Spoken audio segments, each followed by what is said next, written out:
We have a special guest with us here in Mission Control today, visiting in association with AMSAT and the uh, ARIS experiment, the amateur radio experiment aboard the International Space Station. We have Frank Bauer, who is the Vice President for Spaceflight Programs at AMSAT with us. Welcome, Frank. Thank you. It's good to have you here. You are no stranger to NASA or Mission Control, but you're here for a special reason this week, and that is you've got a large group of folks here in Houston. Tell us a little bit about why you're here. Yeah, we have about 130 people here from AMSAT, the Radio Amateur Satellite Corporation, and we're here for a space symposium all weekend, starting actually on Friday. And what we are doing is discussing our amateur radio satellites and ARIS, and improving our operations.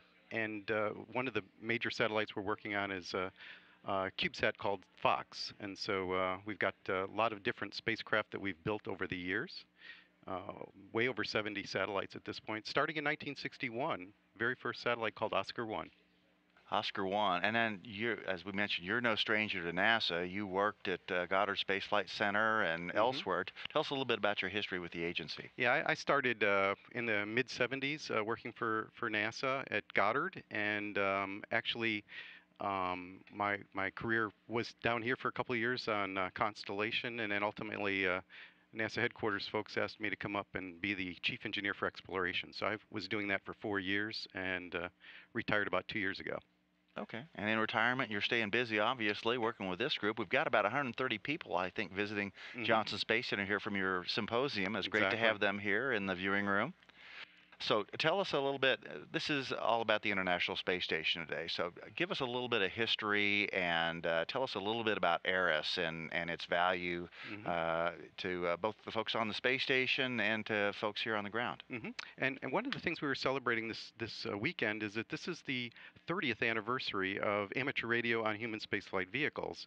And so we had a panel session with Owen Garriott and Bill MacArthur and others to talk about that. Owen being on STS-9, being the very first amateur radio operator to actually talk to anyone on the ground, ham radio operators, and then ultimately in 1996 we started the ARIS program, Amateur Radio on the International Space Station, and that program's been going very well on Space Station. We turned on the radio system 2 weeks after Bill MacArthur and Sergei Krikalev got into the modules on Space Station, and we've been operating since on all 37 expeditions at this point.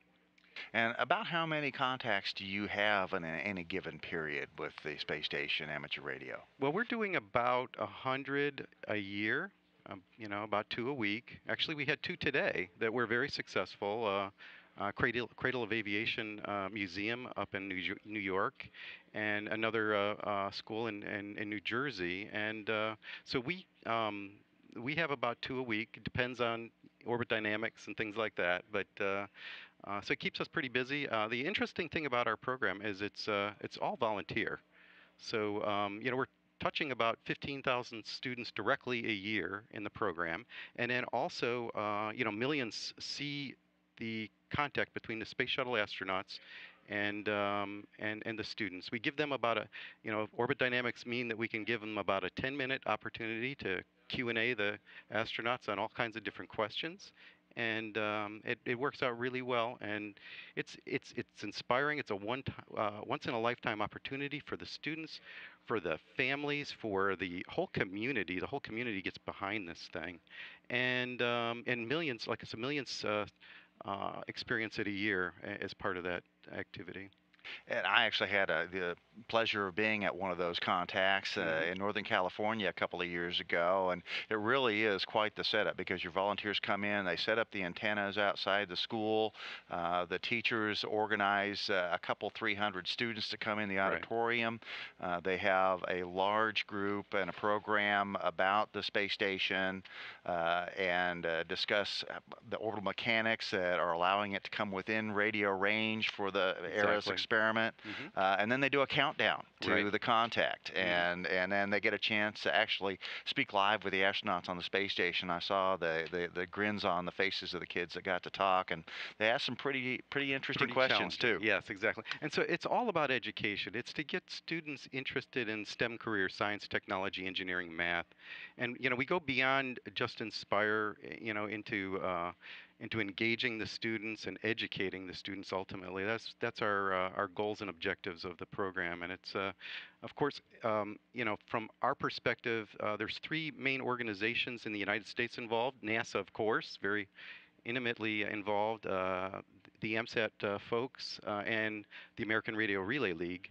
And then I have a whole team around the world that are supporting this from the various space agency organizations. We have ham radio groups, in Europe and in Russia and Japan, Canada. They're all involved. When Chris Hadfield flew, there was a huge activity there. If you watched all of the school contacts that were being done up and down, the whole Canadian province, if you will. All right. Well, so truly a global initiative and a great inspirational opportunity for students on the ground. And I know the astronauts enjoy participating and talking with them. It gives them a little relief from their day-to-day activities as well. So, exactly. Frank Bauer, thank you very much for coming in and talking to us about amateur radio on the space station and other vehicles. And we wish you and all your guests here a great day today. Okay. Thank you very much, Kelly. All right. Thanks, Frank. Bye-bye.